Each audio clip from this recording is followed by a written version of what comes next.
Yeah, for years, this story of Martha and Mary has kind of bugged me.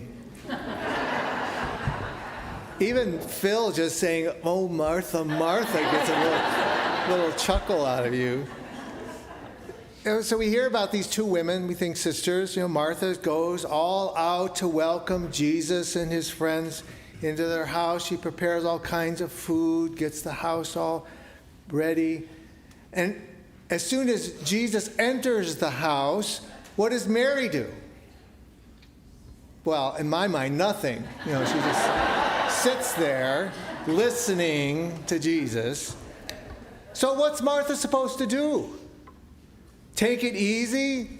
Let the pasta boil over? If she responds like Mary, who is going to do the cooking and the serving and the cleaning? What will they eat? Nothing would get done. But Jesus gets on Martha's case. He tells her that she's getting bothered about many things and that Mary, of all people, has chosen the better part by sitting and listening, or as Martha might describe Mary's response, doing nothing.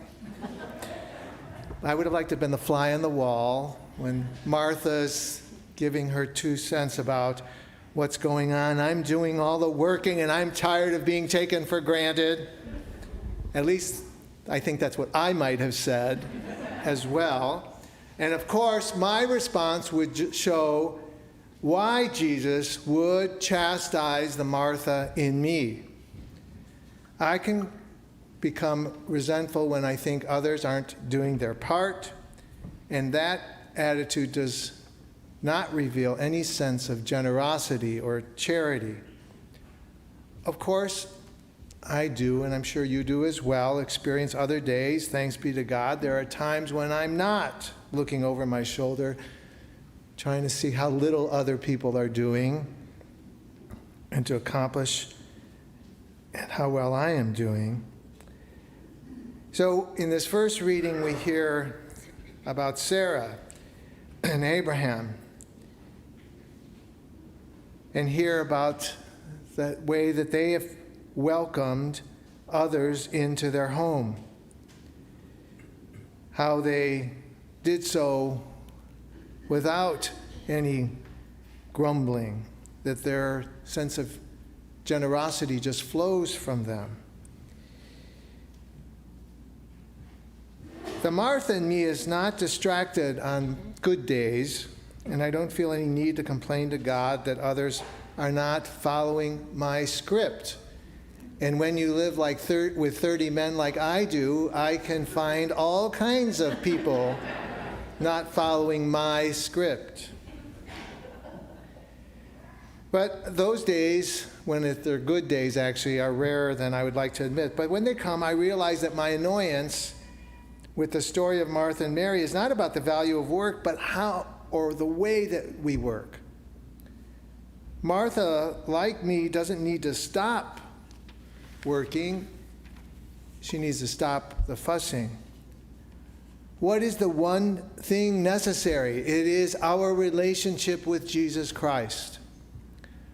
Real hospitality and a generous spirit means a two-way relationship where the host and the guest are present to one another.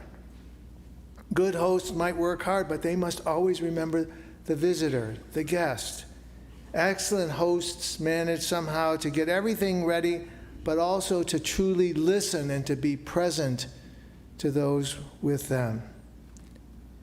And this, of course, is how we are called to act every day.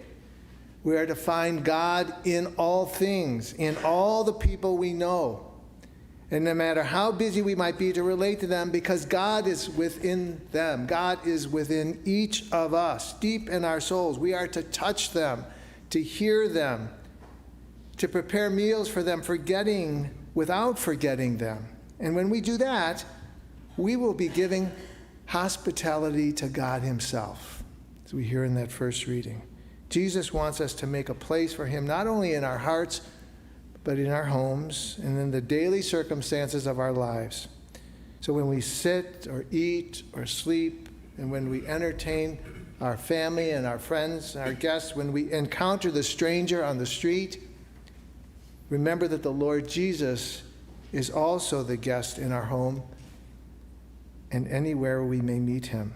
That first reading tells us that when Abraham opened his home and welcomed 3 unknown travelers, he welcomed the Lord, who blessed him and thanked him for their hospitality. The Lord wants us to bring him glory in the way that we treat others and to use the gifts that we have been given. God then blesses us with his presence and fills us with his joy. There is Martha, that saint, in all of us, just as there is Mary as well. In fact, there's probably a lot of Mary and Martha and a lot of Martha and Mary. The challenge is in letting them get along. And when we sit down before the feet of God, don't let our Martha forget to rejoice in that moment. And when we go about preparing the meals of life, let us labor not with comparisons or resentment, but with the joy of having seized the moment.